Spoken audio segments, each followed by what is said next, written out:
este Valdeorrés tan prolífico como humilde, porque él é unha persoa, bueno, fai de todos, xa sabedes, teatro, narración oral,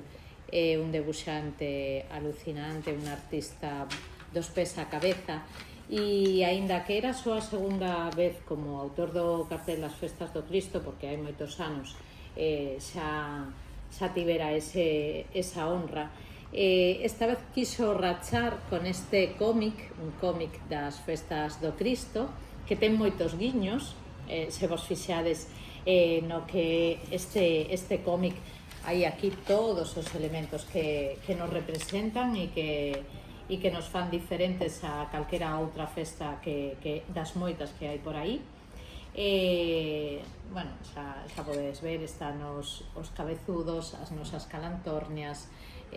os nosos gaiteiros, ese chupinazo, o noso río coa barquiña, as piraguas, a festa das pandillas, o que é o brinde, no? de esa celebración de festa, o espectáculo pirotécnico e, como non, e salientado pois o Cristo, o Nazareno, que é a que se dedican as festas religiosas.